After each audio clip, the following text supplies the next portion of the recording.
देखिए उधर सामने। आज आप यहाँ पे किस प्रकार का ज्ञापन दे रहे हैं? देखिए, आप सब लोगों को ज्यादातर इस बात की जानकारी होगी कि मैं खुद एक पत्रकार हूँ, और अगर पत्रकार जो है खुद डीएम कार्यालय में आकर अगर ज्ञापन दे रहा है तो आप मामले की गंभीरता को खुद समझ सकते हैं। खजनी ब्लॉक के अंतर्गत एक गांव है मंझरिया, और मंझरिया में बीते 15 से 20 सालों से एक ही जो है परिवार का दबदबा है। पहले वहां प्रधान आपके अनूप सिंह थे, लेकिन अभी जो वर्तमान प्रधान है वो शंभू शरण सिंह है। लेकिन शंभू शरण सिंह के द्वारा ना तो कोई कार्य कराया जाता है और ना ही उनके द्वारा किसी चीज की धन निकासी की जाती है, ऐसा ग्रामीणों का आरोप है। इसकी आड़ में जो पूर्व प्रधान है अनूप सिंह, उनके भाई हैं मोनू सिंह उर्फ आदर्श सिंह, उनका जो है लगातार जो है प्रधानी में दखल है और लगातार उस गांव में घोटाले हुए हैं। चाहे पशु शेड घोटाला हो, चाहे पोखरे की खुदाई का घोटाला हो, चाहे सड़क निर्माण हो, चाहे पंचायत भवन का हो। बीते दिनों गांव के कुछ लोगों ने फोन किया और जब हमने जाके वहां पे खबर चलाई तो मोनू सिंह के द्वारा लगातार फोन पे पहले धमकियां दी गई, और जिन लोगों ने वहां पे पशु शेड के मामले में एक व्यक्ति बेचन सिंह है, उन्होंने ये बयान दिया कि उनको एक भी पैसा नहीं मिला है। ये लोग उनके घर पे भी गए और आज सुबह 10 तारीख जो 10 सितंबर है, बेचन सिंह की लड़की ने ये कहा कि आप उस खबर को हटा लीजिए क्योंकि मोनू सिंह के घर वाले उनके घर पे आके धमका रहे हैं और उनके पिताजी की जान को खतरा है। आलम यह है कि उस गांव में मोनू सिंह उर्फ आदर्श सिंह के खिलाफ कोई कुछ बोलना चाहता ही नहीं है।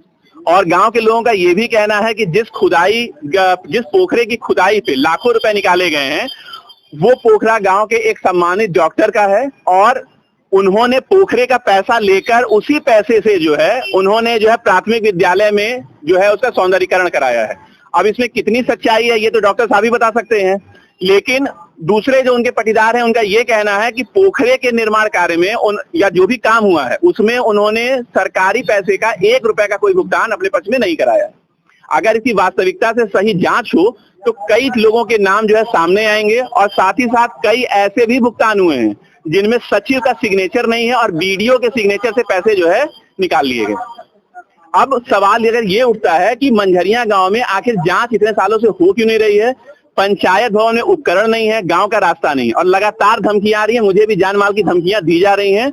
और एक व्यक्ति का ये कहना है कि जो पंचायत भवन का भी निर्माण हुआ है उसका रास्ता उसके जो है नंबर की जमीन से होकर जाता है और मैं यानी कि मैं अमित ओझा उसकी जमीन को कब्जाना चाहते हैं।